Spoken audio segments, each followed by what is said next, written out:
Hello friends, welcome back to my YouTube channel HSC study point by SK. आज हम बात करेंगे part 3 height work interview questions and answer. तो चलिए start करते हैं। सबसे पहले क्वेश्चन आपको इसमें ये पूछा जा सकता है कि what are the safety measure while using ladder. Ladder का जब इस्तेमाल कर रहे हैं तो उस समय सेफ्टी मेजर क्या क्या लेना चाहिए। आप अक्सर इस तरह से कर सकते हैं, working crew must be train and height work and regular using hand ladder. तो जो वर्किंग क्रू इसमें काम करने वाले जो हैं वो हाइट वर्क में ट्रेन होना चाहिए। सीढ़ी का इस्तेमाल कैसे करना है उसकी अच्छे से उनको जानकारी होनी चाहिए। Avoid make shift arrangement. Make shift arrangement means खुद की बनाई हुई चीज़ों का इस्तेमाल नहीं करना है। Follow 3 point contact. जब भी सीढ़ी पे असेंडिंग या डिसेंडिंग कर रहे हैं तो वहाँ पे ध्यान रखना है 3 पॉइंट कॉन्टेक्ट को मेंटेन करना। मतलब 3 पॉइंट कॉन्टेक्ट का मतलब हुआ 2 हाथ 1 पैर, या 2 पैर 1 हाथ का हमेशा है जो टच में होना चाहिए। इंश्योर असेंडिंग और डिसेंडिंग इन राइट वे, यानी जब असेंडिंग कर रहे हैं या डिसेंडिंग कर रहे हैं सीढ़ी से तो उस समय राइट वे में करें। यानी कि राइट वे का मतलब हुआ 3 पॉइंट कॉन्टेक्ट को करें और आपका फेस जो होना चाहिए वो लैडर की तरफ होना चाहिए। Ladder must be tied up before use. सीढ़ी का इस्तेमाल करने के पहले उसको टाई अप कर दें।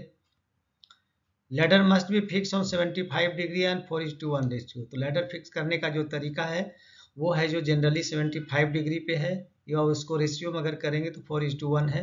रेशियो 4:1 फॉलो करेंगे तो ऑटोमेटिक 75 डिग्री आ जाएगा। Ladder height should be 1 meter above from the landing platform. तो जिस लैंडिंग प्लेटफॉर्म पे जाना है, जिस पे काम करने के लिए जाना है, तो सीढ़ी जो लगा हुआ है उस लैंडिंग प्लेटफॉर्म से 1 मीटर एबव होना चाहिए। The footwear free from grease oil and mud and has grip and rungs. तो ये ध्यान रखना है कि फुटवेयर में ग्रीस नहीं लगा होना चाहिए, ऑयल नहीं लगा होना चाहिए, मड लगा हुआ नहीं होना चाहिए, जिससे क्या है सीढ़ी पे चढ़ने समय गुड ग्रिप हो रंग्स के साथ, अदरवाइज स्लिप करने का डर रहेगा। When climbing और coming down from ladder face the ladder. जब भी सीढ़ी से उतर रहे हैं या चढ़ रहे हैं तो आपका फेस सीढ़ी की तरफ होना चाहिए। 3 point contact need to be maintain. 3 point contact को मेंटेन करना है। Metallic ladder like aluminium ladder should not be use near electrical equipment and overhead power line. तो इसका ध्यान रखना है, जब भी कोई इलेक्ट्रिकल इक्विपमेंट पे काम करना है या वहाँ पे ओवरहेड पावर लाइन है तो वहाँ पे जनरली ये क्या करना चाहिए कि वहाँ पे एल्युमिनियम लैडर का इस्तेमाल नहीं करना चाहिए, अवॉइड करना चाहिए। उसके जगह पे आप अगर सूखा हुआ वुड का अगर लैडर है तो उसका इस्तेमाल कर सकते हैं, नहीं तो फाइबर का इस्तेमाल कर सकते हैं। Ladder should not B place on box और ड्रम। लैडर को कभी भी अगर लैडर की हाइट कम पड़ रही है तो उस केस में कभी भी वहाँ पे बॉक्स या ड्रम का इस्तेमाल करके उसको फिक्स नहीं करना चाहिए, एक गलत है। अब आपसे क्वेश्चन पूछा जा सकता है कि what is suspension trauma. Suspension trauma क्या है। यहाँ पे पिक्चर में देख रहे हैं आदमी लटक गया है और इसके बाद इसके इंटरनल बॉडी पार्ट को शो कर रहा है कि क्या होता है। तो सस्पेंशन ट्रॉमा का मतलब होता है a serious medical condition occur when a person is suspended for a long period and due to this insufficient blood flow to the brain and the heart which lead to unconscious of death। इसका मतलब हुआ कि एक serious medical condition है जिसमें अगर कोई भी व्यक्ति लंबे समय तक सस्पेंड होता है तो उसके ब्रेन में और उसके हार्ट में ब्लड का फ्लो ठीक से नहीं होता है, जिसके कारण वो आदमी अनकॉन्शियस हो जाता है और उसका डेथ हो जाता है। तो इसको हम लोग सस्पेंशन ट्रॉमा के नाम से जानते हैं। अब यहाँ पे क्वेश्चन आपसे पूछा जा सकता है what is trauma strap. Trauma strap क्या है। तो ट्रॉमा स्ट्रेप यहाँ पे देख रहे हैं इस तरह की एक पट्टी होती है जो कि उसको आपस में अटैच करके इसको वहाँ पे पैर रख दिया जाता है, जिससे क्या है पूरा लोड इस स्ट्रेप पे आ जाता है और ब्लड अंदर बॉडी में कहीं भी कोई टेंशन नहीं रहता। तो इससे क्या होता है उसका ब्रेन में और हार्ट में ब्लड का सर्कुलेशन बना हुआ रहता है, यानी ये मिटिगेट करता है इफेक्ट को। तो चलिए देखते हैं क्या कह रहा। Suspension trauma is a step which help to mitigate the effect of suspension trauma. यानी सस्पेंशन ट्रॉमा के इफेक्ट को मिटिगेट करता है यानी कि कम करता है।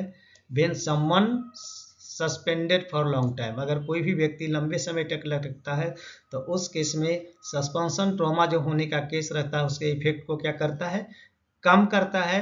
यानी कम सिर्फ करता है, ऐसा नहीं कि पूरी तरह कम कर देता है, ऐसा नहीं, मतलब उसके समय को बढ़ा सकता है, यानी रेस्क्यू करना इसको जरूरी है। अब इसमें देखेंगे ये क्या करता है, it will help to workman to comfortably stand.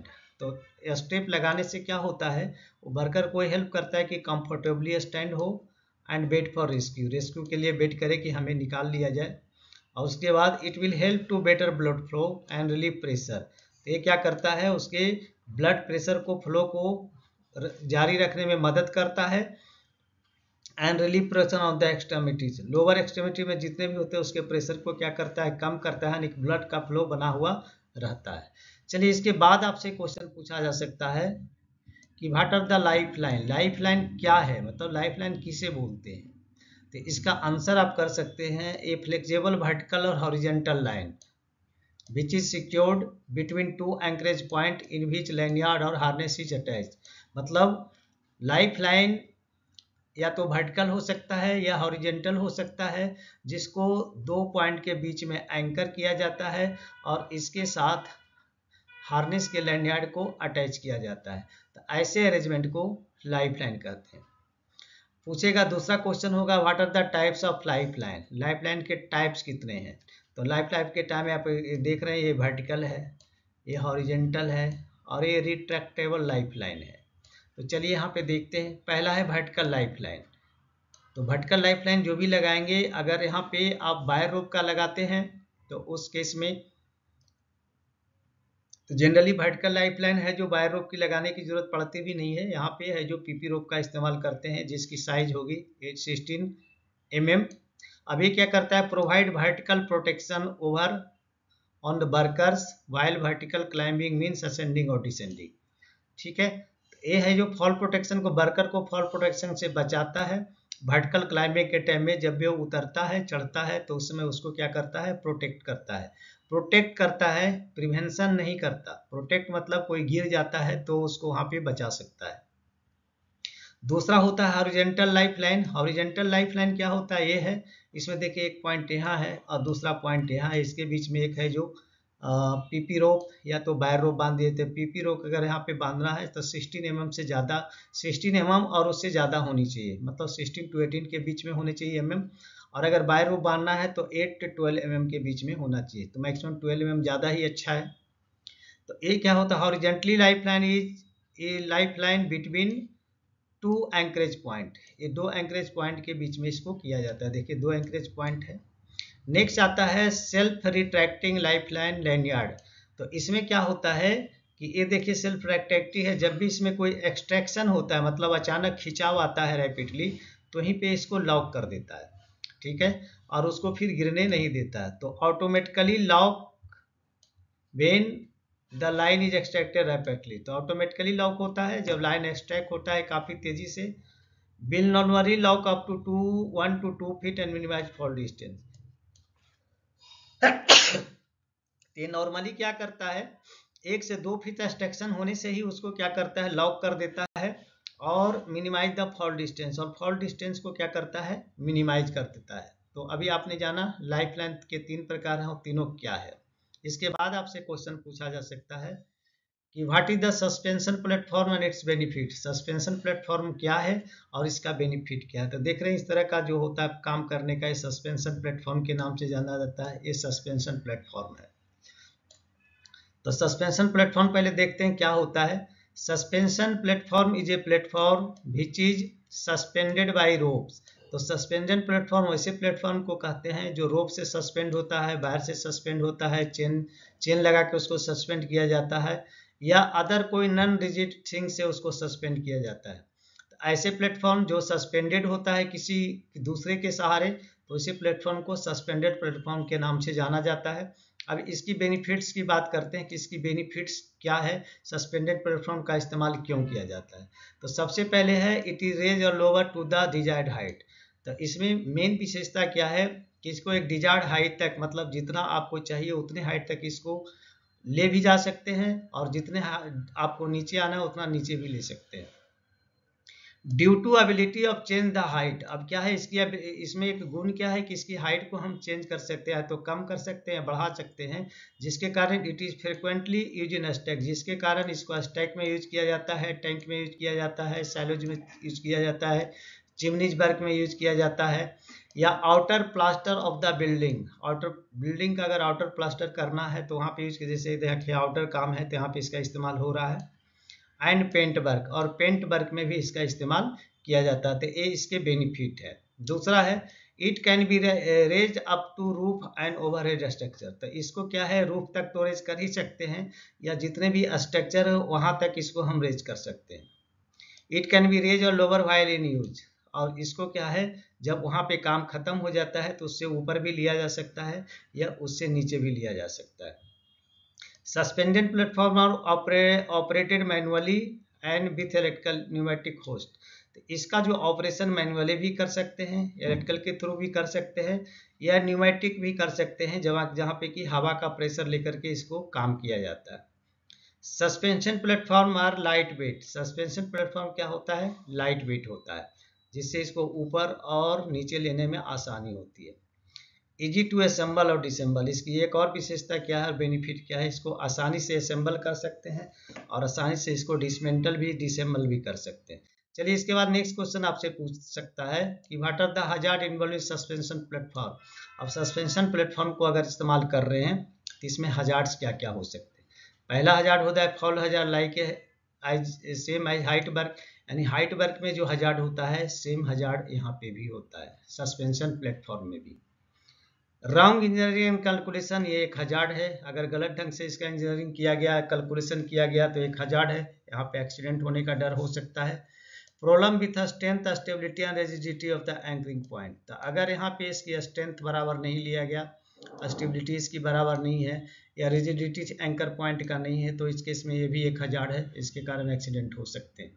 Electrical hazard हो सकता है इसमें, क्योंकि अगर इलेक्ट्रिकल ऑपरेटेड है तो इलेक्ट्रिकल हजार्ड इसमें हो सकते हैं। डिप्लॉय इनकम्पिटेंट टीम मेंबर्स, अगर इनकॉम्पिटेंट मतलब जिसको जानकारी ठीक से नहीं है, अगर उसको डिप्लॉय कर दिया गया तो ये भी एक हजार्ड है।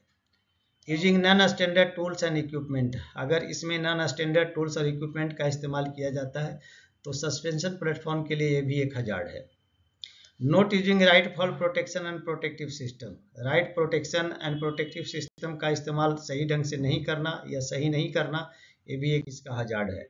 चलिए इसके बाद आपसे क्वेश्चन पूछा जा सकता है कि what is the safety net and it's benefit, safety net क्या है और इसकी बेनिफिट क्या है, इसके बारे में क्वेश्चन किया जा सकता है। तो इसका आंसर इस तरह से कर सकते हैं, safety net is a net that mitigate the effect of fall, यानी सेफ्टी नेट एक नेट है जो फॉल के इफेक्ट को क्या करता है, कम करता है, यानी गिरने के बाद जो उसकी कितनी रिस्क फैक्टर बनता है उसको ये कम करता है।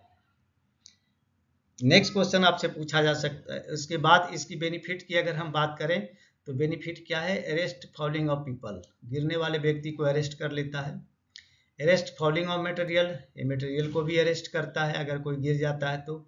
Observe the impact of the fall, तो फॉल के जो इम्पैक्ट होने वाले हैं इसको ऑब्जर्व करता है, मतलब कम कर देता है। उसके बाद provide a soft landing and reduce the likelihood of a person being injured, तो यहाँ पे क्या करता है, ये सॉफ्ट लैंडिंग प्रोवाइड करता है जिसके कारण जो इसको होने वाली जो इंजरी है उसके इंजरी को इम्पैक्ट को कम करता है। इसके बाद आपसे क्वेश्चन पूछा जा सकता है कि what are the important things of safety net, safety net का इम्पोर्टेंट थिंग्स क्या है, मतलब इसकी कंसिडरेशंस क्या क्या है। तो आप इस तरह से आंसर कर सकते हो, install as close to the work platform no more than 6 meter, यानी जितना हो सके, मतलब इसका इस्तेमाल करने का तरीका है जितना हो सकता है इसको प्लेटफॉर्म जहाँ पे है उसके जस्ट नीचे लगाएं, और अगर पॉसिबल नहीं है तो 6 मीटर से नीचे नहीं जाना, यानी जहाँ प्लेटफॉर्म है उसे 6 मीटर के नीचे नहीं लगाना है, यानी 6 मीटर के अंदर अंदर ही इसको प्लेस करना है। Border rope minimum breaking strength not less than 5000 LBS, अब इसके जो बॉर्डर रोप होते हैं, बॉर्डर रोप इसको बोलते हैं, ये चारों तरफ जो इसका रोप रहता है उसको बॉर्डर रोप बोलते हैं। तो बॉर्डर जो रोप है उसका ब्रेकिंग स्ट्रेंथ है जो 5000 LBS से कम नहीं होना चाहिए। नेक्स्ट आप आंसर कर सकते हैं, प्रोटेक्ट पर्सन फ्रॉम फॉलिंग, तो ये आदमी को गिरने से बचाता है, और उस नेट की मेश साइज जो होती है वो 100 इंटू 100 mm की होती है। उसके बाद ये प्रोटेक्ट करता है, protect person working below on ground, तो उसको भी प्रोटेक्ट करता है जो उस नेट के जस्ट नीचे काम कर रहे हैं ग्राउंड पे। तो नीचे ग्राउंड पे काम कर रहे हैं उसका मतलब क्या है, वहाँ पे मटेरियल गिर सकता है, तो वहाँ से मटेरियल गिरने से भी प्रोटेक्ट करता है, जिसकी मेश साइज होती है 25 mm इंटू 25 mm। उसके बाद इसका ड्रॉप टेस्ट कैरी किया जाता है। ड्रॉप टेस्ट जो है जो 400 पाउंड बैग इस पर थ्रो किया जाता है। अगर ये सेफ्टी नेट उसको भी सस्टेंड करता है, इसका मतलब सेफ्टी नेट की क्वालिटी अच्छी है। नेक्स्ट होता है safety net must be inspected periodically. Safety net का इंस्पेक्शन पीरियडिकली करते रहना चाहिए, क्योंकि ये सनलाइट में होता है और सनलाइट की किरणें जो होती है वो इसको धीरे धीरे खराब करता है, तो इसलिए इसका इंस्पेक्शन है जो पीरियडिकली करते रहना चाहिए। इसके बाद आपसे क्वेश्चन पूछा जा सकता है कि what is the free fall distance. Free fall distance क्या है? फ्री फॉल डिस्टेंस का मतलब है कि अगर कोई भी व्यक्ति अगर 18.5 फीट से ऊपर गिरता है तो उस केस में उस व्यक्ति को जमीन में टकराना नहीं चाहिए, यानी कि फ्री फॉल हुआ है, वहाँ पे कहीं भी इसका ऑब्स्ट्रक्शन नहीं हुआ है। तो चलिए इसको देखते हैं कि फ्री फॉल डिस्टेंस क्या होता है। ये आदमी यहाँ पे खड़ा है, ये दूसरा है, ये आदमी गिरने के बाद यहाँ आ गया है, ठीक है। अब इसको मैनेज करते हैं कि फ्री फॉल डिस्टेंस कितना होना चाहिए। इसको हमें देखना है फ्री फॉल डिस्टेंस। तो यहाँ पे एंकरेज पॉइंट है, यहाँ पे एंकर है और यहाँ से गिरता है, तो यहाँ पे हमारी जो हार्नेस होती है उसका लेंथ आपको मालूम 1.8 मीटर होता है, यानी कि 6 फीट लैंडयार्ड की लेंथ हो गई। 3.5 फीट होता है जो इसमें डिसलेरेशन डिस्टेंस होता है, जो शॉक ऑब्जर्वर के नाम से हम जानते हैं, जो कि स्टिच किया हुआ रहता है, जिसकी लेंथ 3.5 फीट होता है, ठीक है। तो 3.5 फीट हो गया उसका डिसलेशन पॉइंट, यानी शॉक ऑब्जर्वर का। उसके बाद अगर जनरल किसी भी वर्कर की अगर बात करें तो 6 फीट उसकी हाइट मान लेते हैं एवरेज, तो ये हो गया। और उसके बाद 3 फीट का सेफ्टी फैक्टर रखना जरूरी है ताकि वो जमीन में नहीं टकराए। तो टोटल कितना हुआ, 6 एंड 3.5 9.5 एंड 6 15.5 एंड 3 18.5 फीट, यानी 18.5 फीट है जो एंकरेज पॉइंट से अगर इसका डिस्टेंस है, तो व्यक्ति किसी भी कीमत पे नहीं टकराएगा और इसी को फ्री फॉल डिस्टेंस के नाम से जानते हैं। चलिए इसके बाद आपसे क्वेश्चन पूछा जा सकता है कि what are the common staircase hazard and causes of fall. Common staircase hazard क्या है और इससे गिरने का रीजन क्या है। तो सबसे पहले कॉमन स्टेयरकेस हजार्ड है पुअर लाइटिंग, वहाँ पे लाइटिंग का ठीक से नहीं होना। स्लिपरी स्टेप, स्टेप जिस पे पैर रखना हो वो स्लिपरी हो, उस पर तेल गिरा हुआ हो, ग्रीस गिरा हुआ हो, कुछ ऐसा चीज़ गिरा हो जिससे पैर स्लिप करता हो।